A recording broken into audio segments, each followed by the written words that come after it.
para sa kanya. Maghapon ko na namang inisip guys kung ano ipapaulam ko sa anak ko kasi marami talagang bawal na pagkain sa kanya.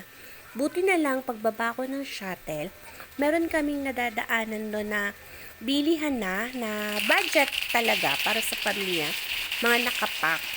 So, naisip ko na gulay na togi na lang para sa kanya. Basta magustuhan lang niya yung ulam para makakain din siya. May healthy rin naman to para sa kanya.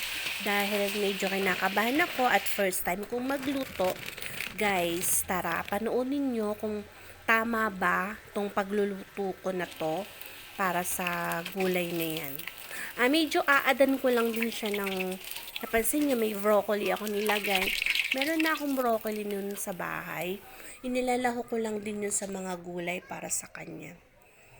Then, yung favorite kong gayatan, eto talaga kasi galing to sa puno na galing pang Mindoro. Favorite ko yan, miski may gayatan ditong iba. Yan talaga yung gusto ko. Ewan ko ba kasi parang ganun siguro pag favorite mo.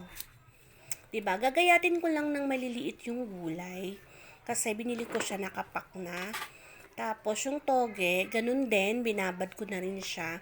Nakapak na din siya, parang 20 pesos, 20 pesos, 40 pesos. Tapos yung sibuyas, wala akong pula, pwede na yung puti. Puti lang yung available namin dito sa bahay.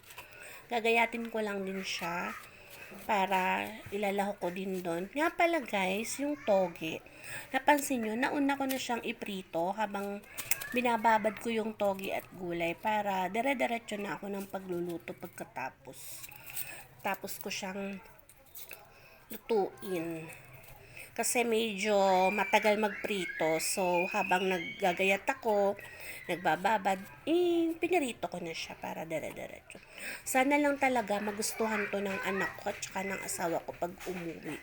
Kasi nga, sabi ko nga, first time kong magluto. Kaya medyo, hindi naman first time na ibang mga gulay. Pero eto, first time kong lutuin tong gulay na to. Kaya medyo kinakabahan ako. So, yan. Nung naprito ko na siya lahat, kakayatin ko na lang din siya ng maliliit para mamaya ilalaho ko na lang din siya habang nagigisa ako. Tapos, naisip ko na sana marami pa rin akong maisip na gulay para sa kanya. Kaya guys, kung sino man na nakakapanood nito, mag-comment na lang kayo kung ano pa yung pwedeng pagkain ng aking warriors. So tara, umpisahan na natin magluto. Nilagyan ko lang siya ng mantika.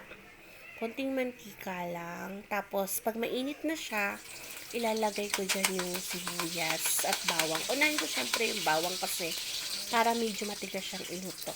Hanggang sa maging kulay, ma-brown-brown na siya. Then, yung sibuyas, ilalagay ko na din. Hindi rin mo kasi mapapansin sa sibuyas so medyo parang maputi na siya kasi kulay white na siya. Tapos, ilalagay ko lang din yung mga gulay na ginayat ko.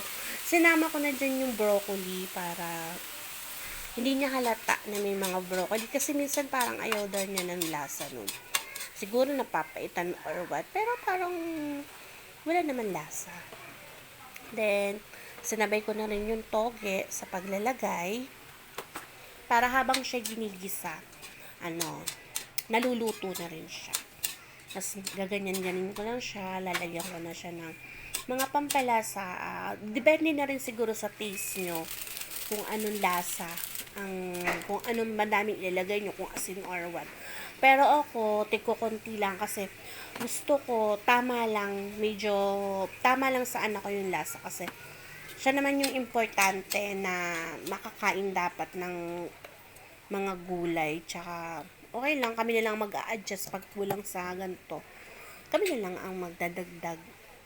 Wag lang siya maalatan.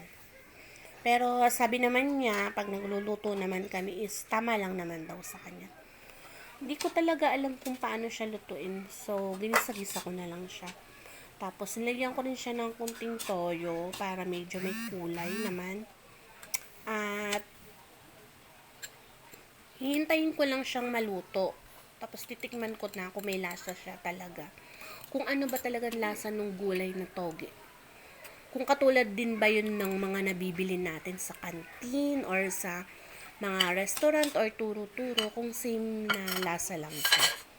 Tapos yun nga, inilagay ko na yung toge para dara-diretso na siya habang pinapalambot ko na yung gulay. Sana guys, masarap siya at nang magustuhan ng anak ko. Kasi pag hindi niya talaga gusto guys ang lasa, ay hindi talaga.